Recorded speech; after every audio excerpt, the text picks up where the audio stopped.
Some games take time to leave their mark on a player, lodging in our memories over endless hours of play. But when a game can capture your imagination in half an hour, you know it's something special.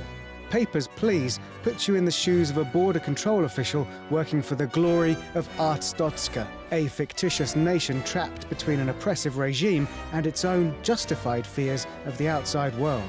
Your goal? To process enough passports to put bread on the table for your family. It's not an upbeat game.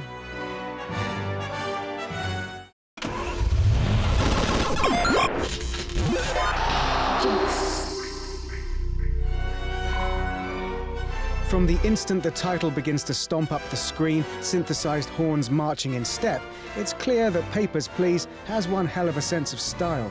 The drab, dull tones and distorted tannoys blend to leave you feeling uncomfortable in your own skin.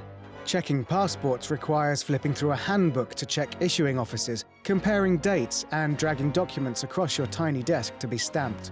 Even checking carefully, it's all too easy to let a suspicious detail slip through. Your next task interrupted by a penalty slip printing angrily into view. The awkward, clunky mouse controls only lend to the atmosphere of oppression, making Papers, Please one of the only games we've ever played where poor controls have felt justified. Each day at your post in East Grestin sees a throng of new faces approach your booth, papers in hand. Some come silently, some with sob stories, pleading for access to the refuge of Artotzka, lest they go home and be killed, or begging to see their lost families across the border. As the queues stack up, however, so too does the scope of your job.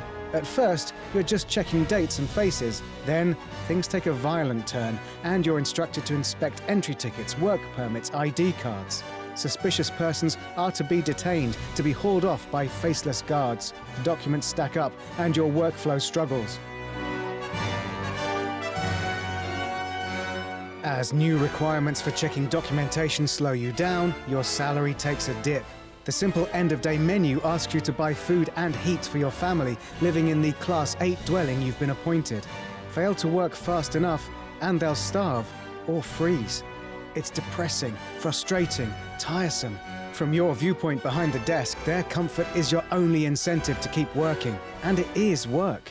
More than an hour of stamping, and you'll be fed up, tempted to throw in the towel.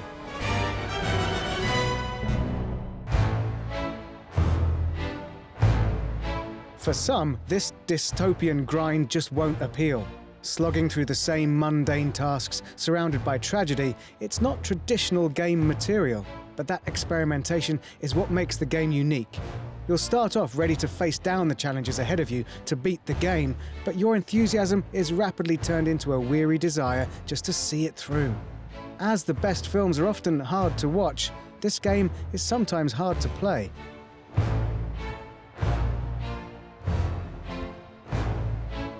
In little snapshots, your ideals get muddied. A wife attempts to follow her husband through the border. You've let him through, but she lacks an entry permit. Let her pass, and you'll be fined. Your wife's medicine will be out of your reach.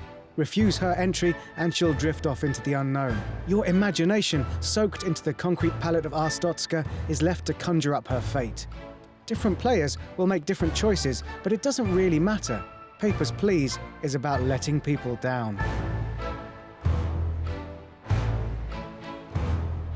This independent masterpiece shows just what developers can do with the right inspiration. On the canvas of the cold aftermath of the Soviet Union, Lucas Pope paints a picture in narrow, brutal strokes. Xenophobia, poverty, and the mind-numbing trudge of underappreciated workers, it's all here, compellingly told. Between its stark presentation, bleak sound design, and frustrating gameplay mechanics, Papers, Please finds the ideal niche from which to tell its story. For anyone enthusiastic about video game narratives, this is a must-play.